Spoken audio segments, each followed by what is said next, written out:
Hey y'all, welcome to part 2 of my Vectric version 12 Plus for the Absolute Beginner series. In this video, we're going to pick up where we left off at the end of part 1 of this series. We're going to get into zooming functions in a little bit more detail. We're going to get into some of these accessory toolbars up here at the top of our design space. And then we're going to get over into the toolpathing side, and we'll work with the profile toolpath.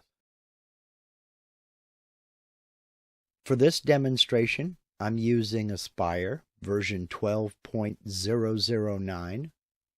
But everything I'm going to show you works exactly the same way in Cut 2D, Desktop and Pro, VCarve, Desktop and Pro, and Aspire. I've loaded up a file for this demonstration, and we can see this file is named Demo1. We can also see that no changes have been made to this file since it was last saved, as the asterisk before Demo 1 is not present. I'll go ahead and get into the job setup to show you what I have out here. This is a single-sided job. Its width is 16 inches in X. Its height is 11.25 inches in Y. The Z thickness is 3/4 of an inch. I am working in inches. My Z0 position is at the material surface. My XY datum position is in the center of the material. My modeling resolution is set to standard, and it will stay at standard as there are no 3D models in this file. My material settings are basically irrelevant to this project, as I won't be using the 3D view other than to show you what it is. I'll go ahead and click OK. Within the design space, we have several tools available to us other than just the tools over here in the toolbox. First of all, we need to understand that we have this toolbar up here along the top of the screen. We have our 2D view selected, and we can tell this due to the fact that it is highlighted in black. The 2D view is this view right here, showing the top of our work material as if we were standing above it looking straight down on it. Next to that is the 3D view. Now the 3D view shows our work material as well as any 3D components we may have placed on our work material. Now, this surface here represents a plane that we will start modeling from if we add any 3D models to our work material or to this file. I'll get into this further in future videos, because right now we will not be adding any 3D components to this file. So I'll go back to the 2D view. These two icons here are a way of splitting your screen to show the 2D view and 3D view at the same time. Again, I'll get into these in future videos. Up here we have 3 separate managers. We have the Sheet Manager, the Layer Manager, and the Level Manager. I will get further into these in future videos as well. Down here we have some auxiliary toolbars that are useful in the 2D view and in the 3D view. We're going to focus our attention on this toolbar over here, but I will briefly discuss these as well. This icon right here toggles the visibility of a 3D component out here. We can turn it on, and it is on now as indicated by the color of the icon. If I click it, it grays out. If I had a 3D component out here, it would no longer be visible. This is bitmap visibility. If we have imported a bitmap, an image file that we are tracing, we can turn it on, and this is on because you can see the colors of that icon, or I can click it and turn it off. This will turn off the bitmap so we no longer see it without deleting or hiding it.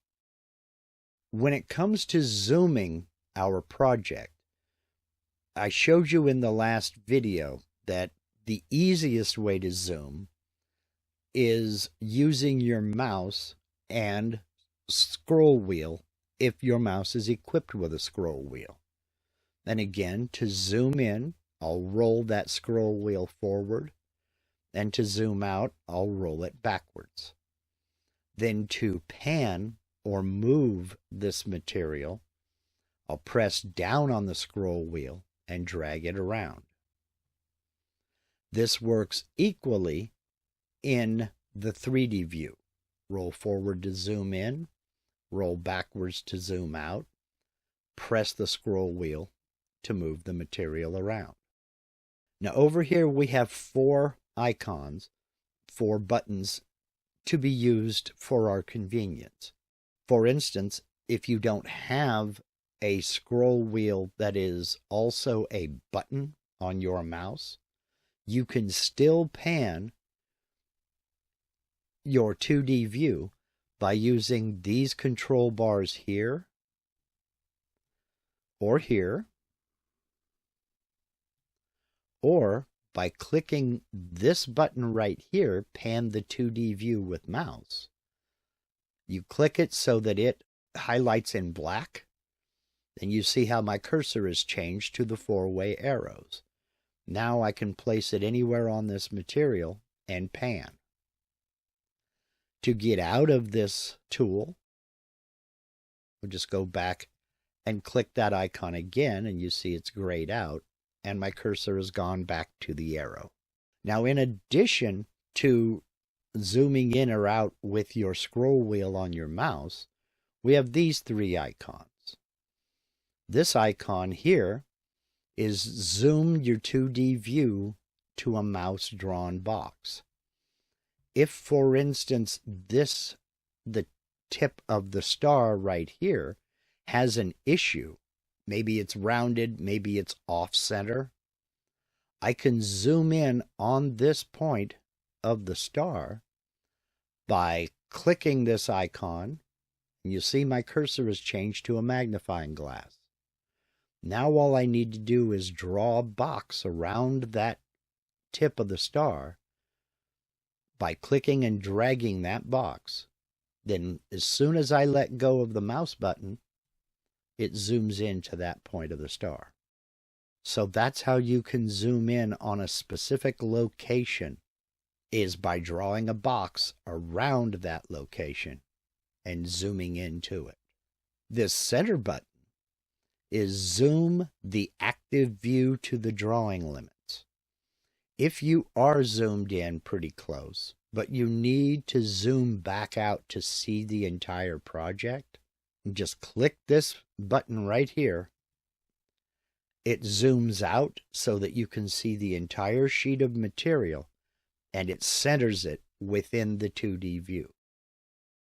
So if you're way over here, zoomed in on this corner, and you need to zoom back out and center the material in your view so you can see the entire project, we just click that button, and we're now centered, and we can see the entire piece of material with no obstructions.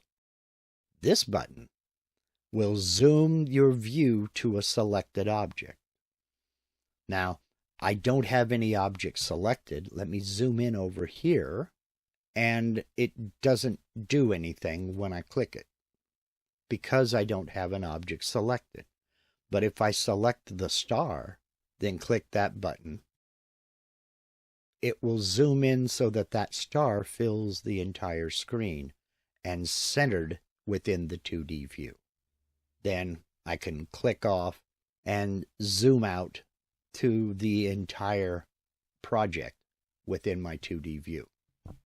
So that's an overview of the basic zoom functions within the software. And do remember that zooming with the scroll wheel on your mouse is proportional. You can zoom in over on this corner just simply by placing your mouse in that corner, or you can zoom in on an object, one area of an object, just by putting your cursor over that area and then rolling your scroll wheel forward. Up until now, we have focused on the CAD side of the software. CAD meaning computer-aided design. And I've loaded this project, which is nothing more than a 5-pointed star and a rectangle.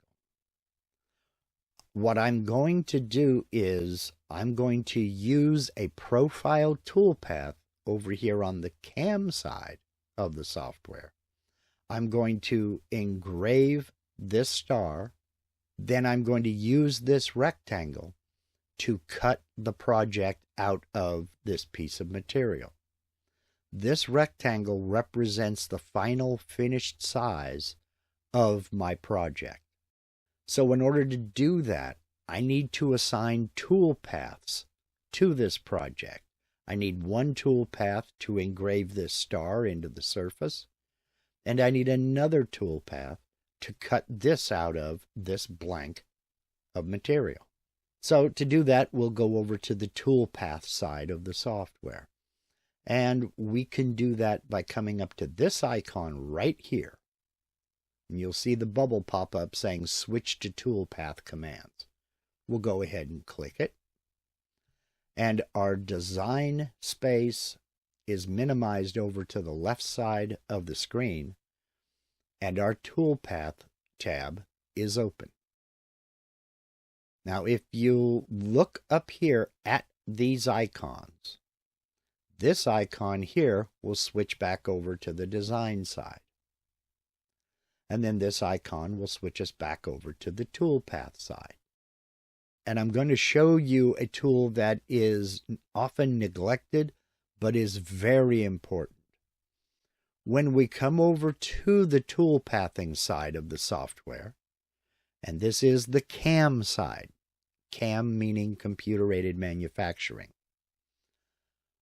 We'll start up at the top, and the first thing we see is material setup. And I have a representation of the material, and this shows me a little bit of information. It shows me the thickness of my material is 3/4 of an inch. My home position for the bit is 1/4 of an inch above the material. It's showing me that my XY datum is set to the center. I prefer to design with my XY datum set to the center, but before I calculate a toolpath, I will set my XY datum down to the bottom left corner, because that's where I zero my material outside on the CNC router. So I'll get into my material setup by clicking the Set button. Here I can just double check everything I entered in Job Setup over here. The thickness of my material is a nominal 3/4 of an inch, but I want to now set my XY datum position to that bottom left corner. And you'll notice that red square moved down here to this corner, indicating where my X, Y, and Z0 will be set. My Z0 position is still on the material surface. The model position in the material is not applicable in this case because we don't have a 3D model. Rapid Z gaps above material.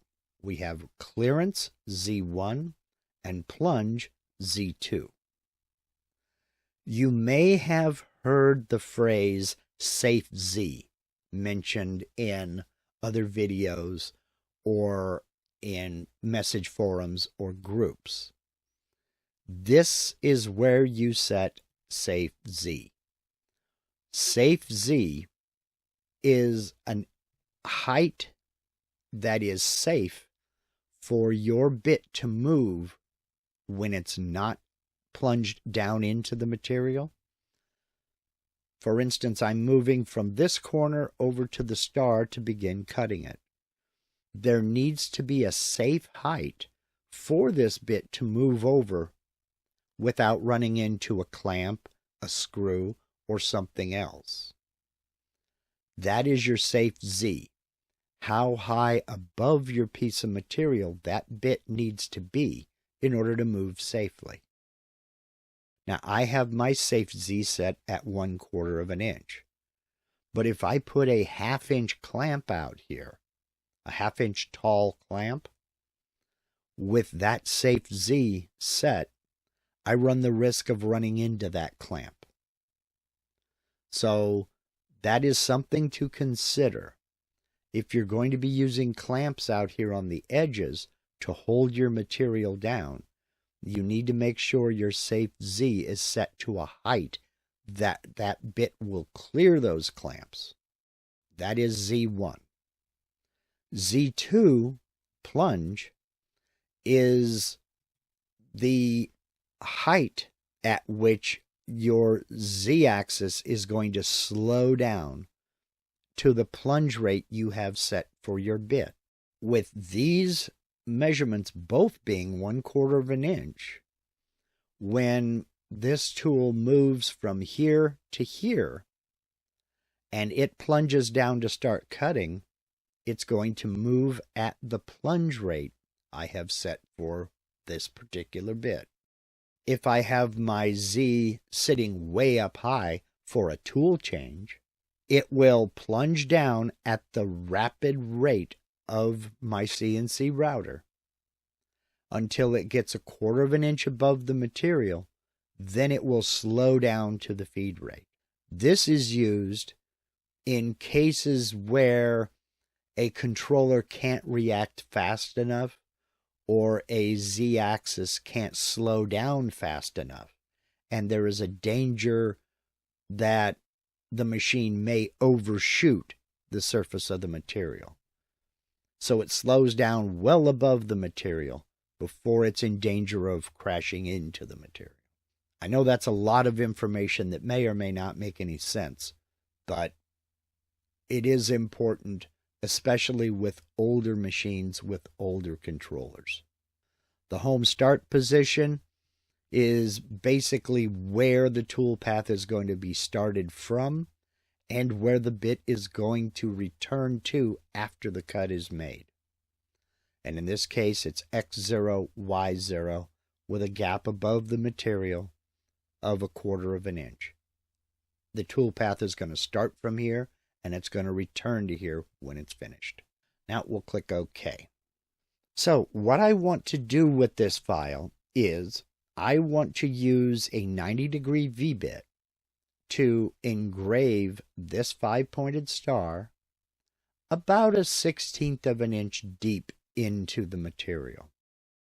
I plan on painting it, and then I'll cut the material out to the project's final size with this rectangle. And to do that, I'm going to use this first toolpath right here, the profile toolpath. So we'll select the star because that's going to be the first operation. I'm going to engrave this star. Then we'll click on the profile toolpath. Now I chose the profile toolpath as the first toolpath to demonstrate because it is the most commonly used toolpath in our arsenal out here. However, it's also the most complex simply because we have so many options. We're going to start at the top and work our way down. We're going to start up here at the top with the start depth, D. The start depth is where the tool will actually start cutting from. We want it to start cutting from the surface, then cut down into the material. So our start depth is going to be 0. Then we'll set a cut depth. If I'm just engraving into the surface of the material, as in the case of this star, I'm going to enter a cut depth here of 1/16 of an inch. Vectric has done a lot to help make things easy for us. And one of the things they've done is they've added calculators into a lot of these fields where we can enter a number. There is a built-in calculator here. If you don't know or can't remember off the top of your head what the decimal equivalent of 1/16 of an inch is, you can simply highlight everything that's within this field, then type 1/16 for 1/16 of an inch. You'll see the little bubble pops up and it tells you what that decimal equivalent is. But you don't have to highlight this and erase it to enter that decimal equivalent. You can just type in the cut depth you want, 1/16 of an inch, then on your keyboard tap the equals button. And there's that decimal equivalent. Put a check mark in Show Advanced Toolpath Options. This will open up a lot of the options that are available within this toolpath. If we uncheck it, we see we have very few options. We're very limited as to what we can do. There are a lot of cases where we don't need to add a bunch of these options. I tend to leave a check mark there to show all of the options I have available to me within the toolpath. So I will leave that checked all the time. Next, we're going to select a tool. Now you can see right here, there is a tool already selected. This is the tool that I used on the last file I created in the software. Well, I'm not going to use a 1 1/4 inch 2 flute end mill to carve this star. So I'm going to change the bit. And the way to do that is click Select, and a tool database will open. Over here is the list of tools that I have entered. You will probably not have a lot of these. I have added many, many tools to my database, and we'll get into that in future videos. For this toolpath, to engrave this star, I'm going to scroll down here using my scroll wheel until I get down to my 90-degree V-bit that I tend to use the most. I'll click on that, and I'm not going to get into any of these settings out here just yet. That'll happen in future videos. And with it selected, I'll click Select. And that V-bit is now up here. It's going to make one pass. It's going to carve this star in one pass. I'll get into this further in future videos. Now down here, we have 3 choices. We're going to machine the vectors. Either we can machine outside the vector, meaning the bit will come out here and cut. We can select inside, meaning the bit will cut inside here. Or we can carve on the vector. That's what I'm going to do now. That means the tip of this V-bit is going to follow right along this vector. I'm not going to do a separate last pass. I will explain that in future videos. I'm also not going to add tabs to this toolpath. I'll explain that in a future video. I'm not going to add ramps, leads, or any of these other options. But I am going to click on this Corners tab. Now, because I am carving on the vectors, this is grayed out. I have no choice. If I were cutting to the outside, I could check to make sure I get sharp external corners. More on this later when we do our profile cutout. For right now, I'm carving on the vector. And I'm going to come all the way down here. All of these options will be discussed in future videos. Down here to the name of this toolpath, I'm going to select everything within that blank, and I'm going to call this the star. Enter a space, and I'm going to add 90 DEG. That is a signal to me that this toolpath uses a 90-degree V-bit. Then I will click this button down here to calculate that toolpath. With the toolpath calculated, you'll notice immediately that it has put us into our preview window as well as automatically put us into the 3D view. This is where we can preview this toolpath and make sure that it's doing exactly what we want it to do. You'll also notice that it has drawn a representation of this toolpath. I'm going to rotate the material slightly and zoom in down here so you can see what's going to happen. Now, the Vectric software uses 4 colors to draw toolpaths. 2 of these are hard to distinguish at times. You'll notice we have this red line here. A red line illustrates a rapid move. This is the bit 1/4 inch above the material, moving over here at the rapid rate to the start of this star. Then if we zoom in, we're going to see 2 colors overlaid on top of one another.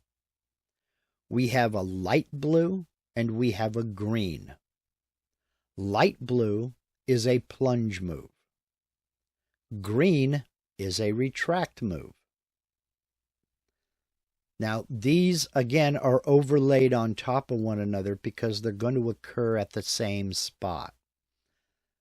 The bit is going to move over here to the start point, then it's going to plunge in to our selected depth. The dark blue is the actual cut itself.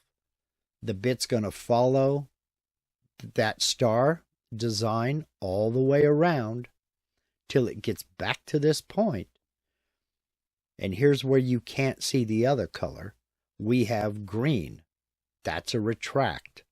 The bit's then going to retract out of the material and move back to our home position, which in this case, our 0 point, 1/4 inch above the material. Let me go up here and click on the word top, just one click, and that will rotate our view back to a straight top-down Z view. When we calculated the toolpath, it put us into the 3D view, put us into the preview window, and it drew the toolpath out here on the material. You'll notice there's a check mark in the box here. That controls whether the toolpath is drawn on our material or not. If we uncheck that, it undraws that toolpath. The toolpath is still here. We just don't see it drawn out here on the material. You'll also notice that the toolpath is selected. It's highlighted in gray. Now, I just used the term selected. If it's highlighted in gray, the toolpath is selected. If there's a check mark in the box, that means it's visible. This may sound a little pedantic, but it does matter. And it matters if we look straight up here at these tools here. We can preview the selected toolpath, meaning the toolpath that is highlighted in gray. Or we can preview the visible toolpath, which is indicated by the check mark. If we uncheck that, there are no visible toolpaths. So if I click on Preview Visible Toolpath, nothing will happen. Because it's selected, I can click on Selected Toolpath, and it'll preview that toolpath. So it does matter. This comes in handy if you have 3, 4, 5 toolpaths down here, and you want to preview only a couple.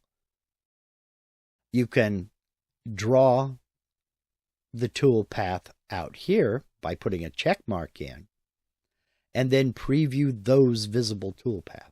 Or if you want to see all of the toolpaths you've created, you can preview all toolpaths. So it does matter. The thing to remember is this is a visible toolpath. This is not. This is a selected toolpath. If it's not highlighted in gray, it's not selected. So let's go ahead and preview this, but before I do, I'm going to change the toolpath color so you can see it. Right now, if I preview this toolpath, we'll go up here and we'll preview selected toolpath. I have shadow shading turned on for my preview, and we can see what it looks like, but it's the same color as the material. And that's fine. It looks good. But if we were going to fill this star with red paint, for example, we might want to show that in our preview. We can do that by coming up here. We're showing right now the active sheet is sheet 1. That's the only sheet we have on this project. We have this little representation of an artist's palette here. Here's where we can edit the material settings. This is slightly different than the material settings over here in Job Setup. And I'll explain the difference in future videos. But I can click on that artist palette, and right now in my appearance I have it set to medium wood.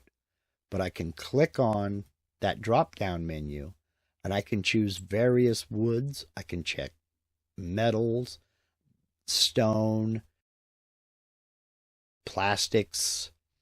I can scroll up amongst all these other woods, or I can use a solid color. If I'm cutting something that is going to be painted white, I can select a solid color and select a white background and then add a color down here. But we're going to stick with medium wood for now. Then to get out of that window, we'll just come down here and click. The machined area color. By default, it's going to be the same as the material color. I can do a global fill color, more on that later. I've selected a toolpath color. And if I come over here to this drop-down menu, right now it is set for no fill. So it's not putting any color out here. But if I want to make it red, I can select red, and now everything on this toolpath that has been carved shows up in red. And I can select from multiple colors, or I can come down here and create a custom color. More on this in future videos. So right now we have a representation of what that's going to look like with this star carved in it and painted red, which is actually pretty cool. I'm going to close this preview window, and notice the vectors here in my 3D view are now visible. So with that vector selected, I'll come back up and we'll do another profile toolpath. Well, now I want the bit to cut the full depth of this material. I want to cut it out and get rid of this scrap material out here. So I'm going to change my cut depth.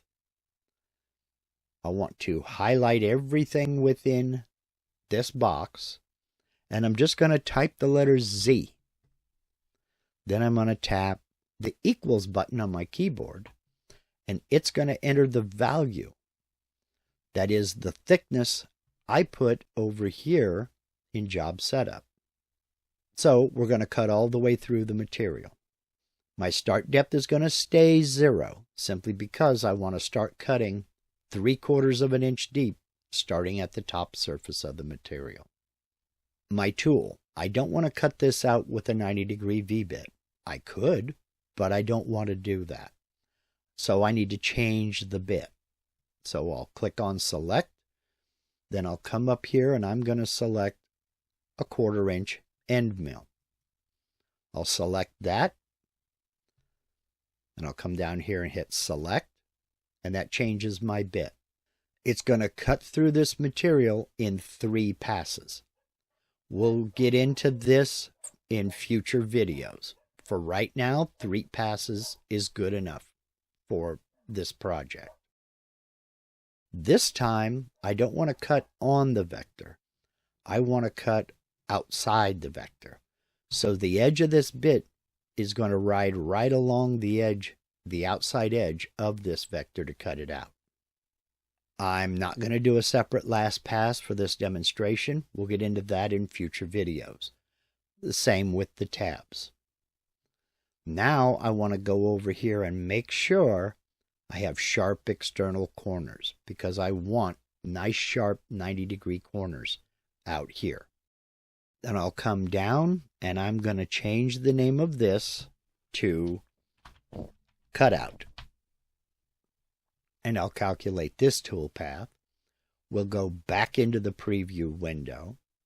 It drew the toolpath. You could tell by the check mark. And it selected this toolpath. Rotating this 3D view out here is being done with the right mouse button. If I click and move the right mouse button, you can see how it rotates my 3D view. This is the thickness of my material, 3/4 of an inch. And here is the top surface. You'll also notice this view control up here. This controls your 3D view. You have standard views, then you have oblique views. If I put my cursor up here on top and click it once, I'm looking at the top of my material. If I want to look at this view here, off an oblique view from the top of the material, but I'm looking at the bottom left corner, I'll click that, and now my bottom left corner is right here. Or the bottom right corner is closest to the quote-unquote camera. I can look at the front, which in this case is just a view along, this is being the x-axis. I can go back over here to this view, then over here to the top. If I double-click this view, it's going to flip it around and show me the bottom. If I double-click the bottom, it'll flip back over and show me the top. If you double-click on any of these surfaces, it'll take you to the exact opposite surface. And if you ever get in trouble or get it so confused you don't know what you're looking at, go to one of the standard views, either the bottom or the top, then simply double-click to put it back in the view that you're after. Again, it has drawn our toolpath out here by putting a check mark in this box. Now let's take a look at what that means. Again, we have our red line showing us this is a rapid move. The bit is not in the material. It's a 1/4 inch above. The blue, light blue line is a plunge move down to the first level this bit is going to cut.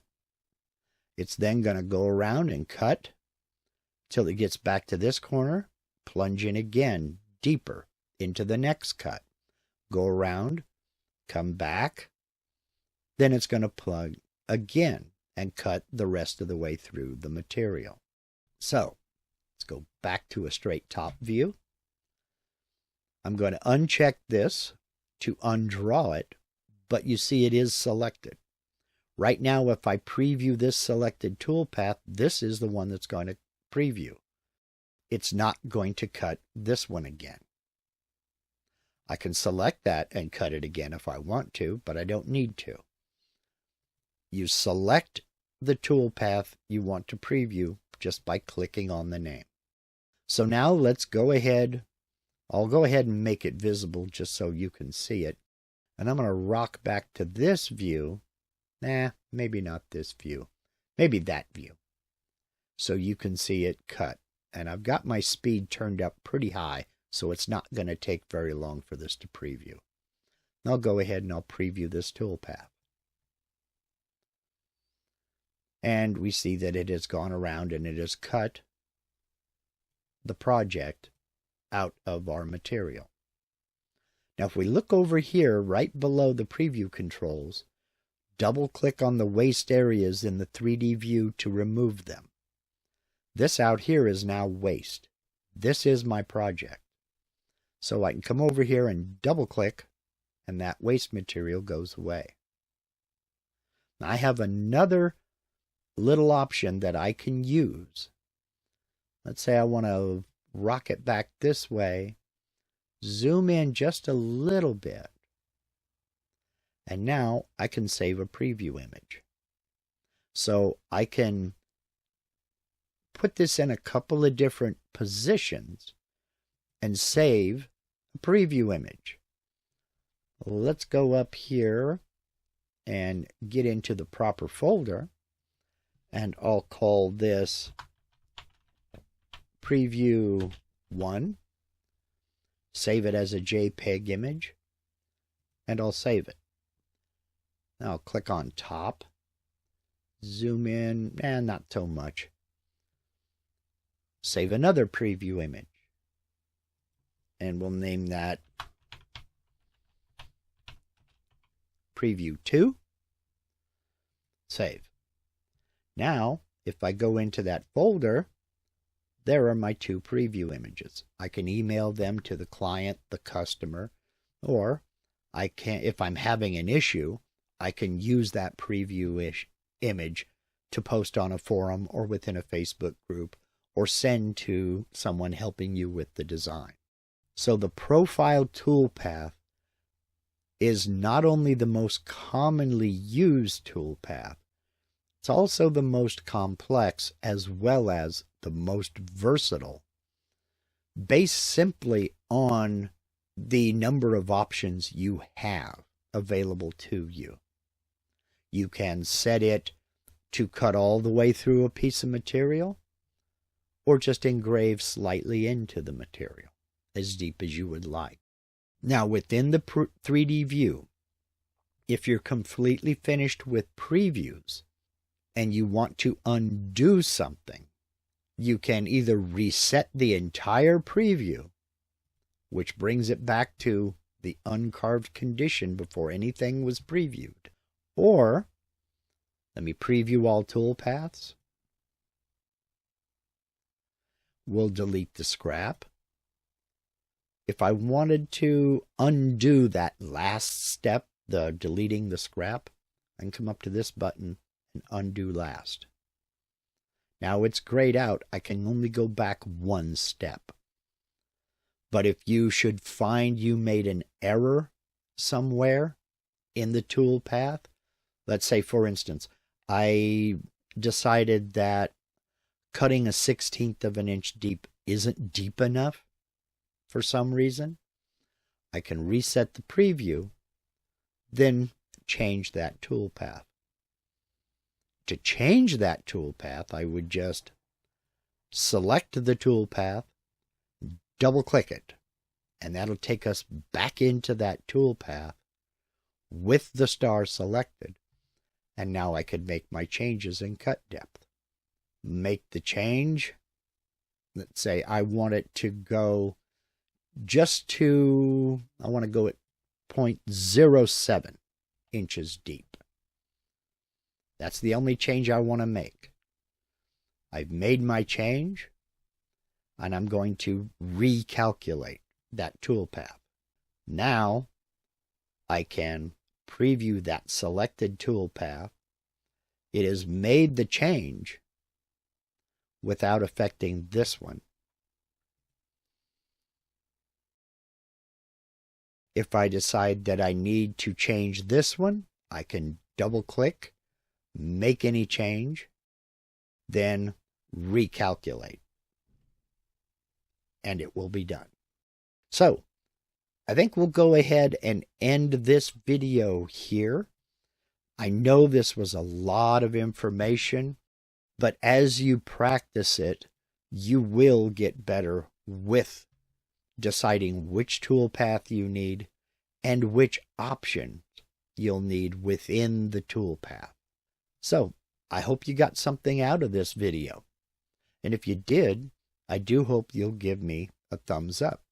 Now, I know some of you may still have further questions, so today at noon Pacific, 3 p.m. Eastern, I'll be hosting a live Q&A session where we can discuss anything I presented in this video or any of my other videos.